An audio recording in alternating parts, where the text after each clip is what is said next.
One December night, a long, long time ago, a family sat around the fireplace in their home.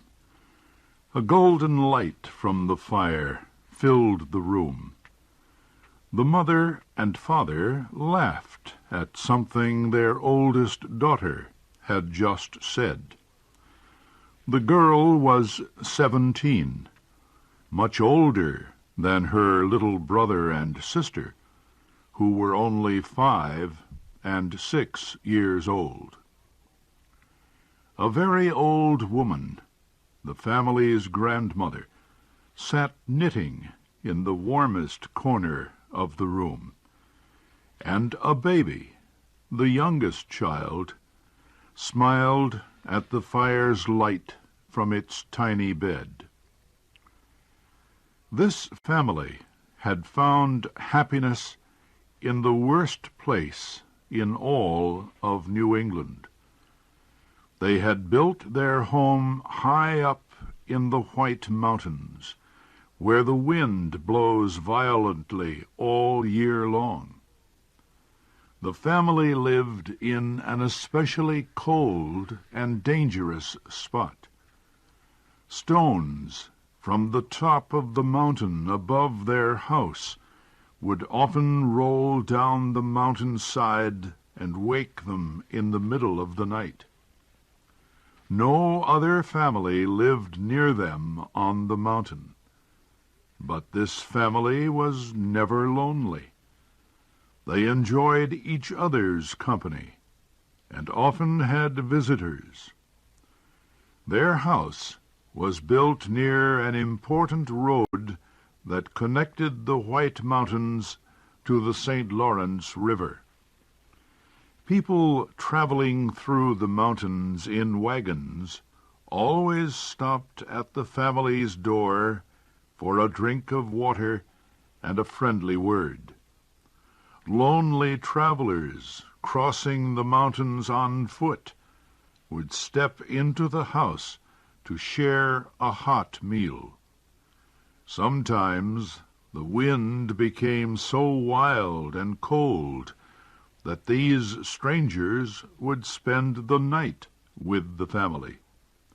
The family offered every traveler who stopped at their home a kindness that money could not buy. On that December evening, the wind came rushing down the mountain. It seemed to stop at their house to knock at the door before it roared down into the valley. The family fell silent for a moment, but then they realized that someone really was knocking at their door. The oldest girl opened the door and found a young man standing in the dark. The old grandmother put a chair near the fireplace for him. The oldest daughter gave him a warm, shy smile, and the baby held up its little arms to him. "This fire is just what I needed," the young man said. "The wind has been blowing in my face for the last 2 hours." The father took the young man's travel bag. "Are you going to Vermont?" the older man asked. "Yes, to Burlington," the traveler replied. "I wanted to reach the valley tonight, but when I saw the light in your window, I decided to stop. I would like to sit and enjoy your fire and your company for a while." As the young man took his place by the fire, something like heavy footsteps was heard outside. It sounded as if someone was running down the side of the mountain, taking enormous steps. The father looked out one of the windows. "That old mountain has thrown another stone at us again," He must have been afraid we would forget him. He sometimes shakes his head and makes us think he will come down on top of us," the father explained to the young man. "But we are old neighbors," he smiled, "and we manage to get along together pretty well. Besides, I have made a safe hiding place outside to protect us in case a slide brings the mountain down on our heads." As the father spoke, the mother prepared a hot meal for their guest. While he ate, he talked freely to the family, as if it were his own. This young man did not trust people easily. Yet on this evening, something made him share his deepest secret with these simple mountain people. The young man's secret was that he was ambitious. He did not know what he wanted to do with his life yet, but he did know that he did not want to be forgotten after he had died. He believed that sometime during his life he would become famous and be admired by thousands of people. So far, the young man said, "I have done nothing. If I disappeared tomorrow from the face of the earth, no one would know anything about me. No one would ask, 'Who was he? Where did he go?' But I cannot die until I have reached my destiny. Then let death come. I will have built my monument." The young man's powerful emotions touched the family. They smiled. "You laugh at me," the young man said, taking the oldest daughter's hand. "You think my ambition is silly." She was very shy, and her face became pink with embarrassment. "It is better to sit here by the fire," she whispered, "and be happy even if nobody thinks of us." Her father stared into the fire. "I think there is something natural in what the young man says, and his words have made me think about our lives here. It would have been nice if we had had a little farm down in the valley, some place where we could see our mountains without being afraid they would fall on our heads.